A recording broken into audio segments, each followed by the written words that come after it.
On a le plaisir d'accueillir Célina Ramzaouer, fondatrice de Au fil de la chanson. Bonjour. Bonjour. Merci d'être là ce matin pour parler de la 6e édition déjà de Chansons sur scène 2025. J'ai cru qu'elle venait parler de Comté Chaud.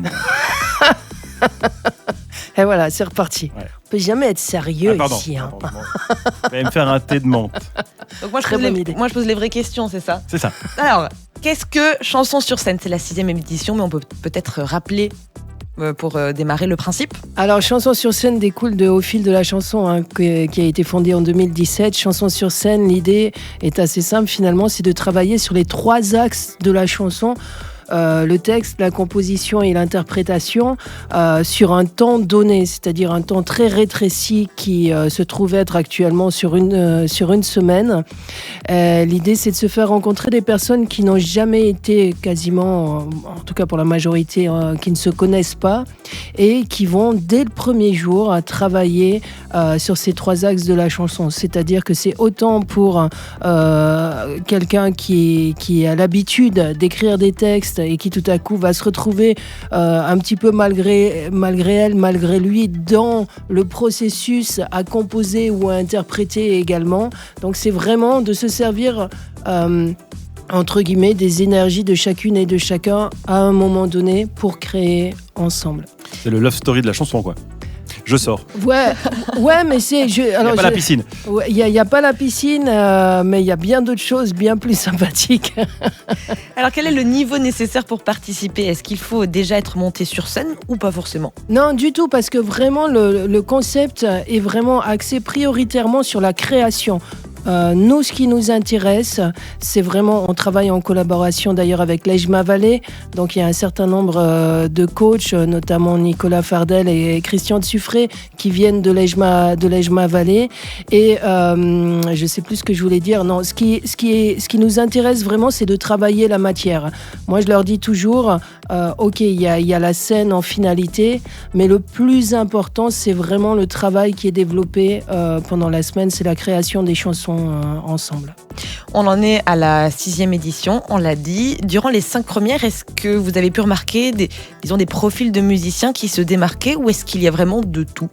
On a vraiment de tout, on a vraiment le profil qui arrive et qui est un petit peu à ses débuts, mais qui a déjà un prérequis dans un des 3 domaines, parce que ça c'est la condition, sinon c'est compliqué, que l'artiste qui a fait une carrière dans les années 70 et qui revient et qui arrive chez nous, on le regarde un peu en disant mais qu'est-ce que tu viens chercher chez nous, et qui dit mais moi j'ai besoin justement de retrouver cette énergie de groupe pour pouvoir créer, pour pouvoir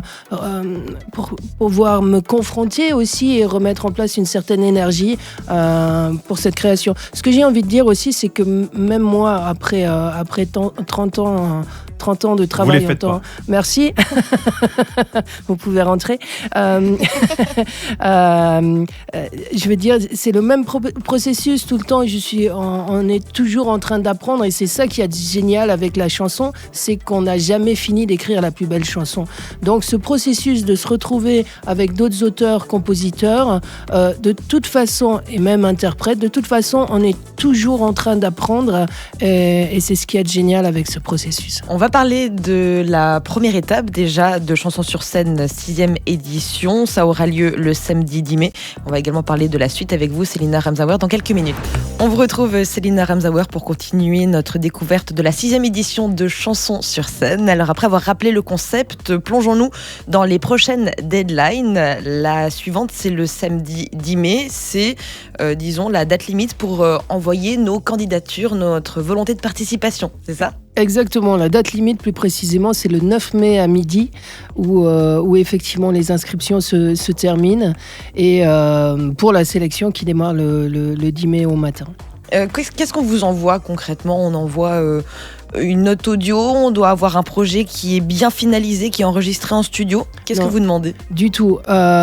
Justement, cette partie-là, on la check vraiment le 10 mai quand on rencontre pour la première fois les participantes et participants. Nous, ce qu'on demande avant de les rencontrer, il y a un règlement donc, qui est établi pour Chansons sur scène chaque année. Et ce qu'on demande, c'est vraiment que les personnes qui viennent se présenter aient bien pris connaissance de ce règlement, à savoir notamment le fait de rester sur place pendant une semaine. Le samedi 10 mai, c'est une sorte de casting. Qu'est-ce qu'on peut imaginer, un casting à la The Voice ? Non, on n'est pas du tout. Il ne faut pas oublier qu'on est vraiment sur un processus qui fait qu'à ce moment-là, on a un prérequis. La veille, le lendemain, ce ne sera pas pareil. Donc, on n'est vraiment pas dans un discours où on dit « toi, c'est bien, toi, c'est pas bien ». On est vraiment sur le prérequis. À ce moment-là, voilà, on voit qu'il y a vraiment un gros travail qui est fait au niveau des textes, au niveau de la musique ou au niveau de l'interprétation. Si à ce moment-là, parce que il faut se rendre compte que pendant une semaine, ça va être hyper intensif. Donc du coup, c'est plutôt pour prévenir ce moment-là. Et on se retrouve parfois, quasiment à chaque fois, les personnes qui viennent se présenter et qui ne sont pas prises cette année-là reviennent l'année suivante.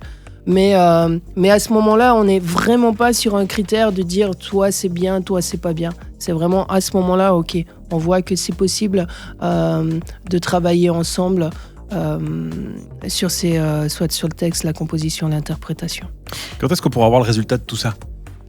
Le résultat de tout ça, il se passe très très vite en fait, puisque la semaine de création démarre le 21 juillet et se termine le 28, je pense, le dimanche.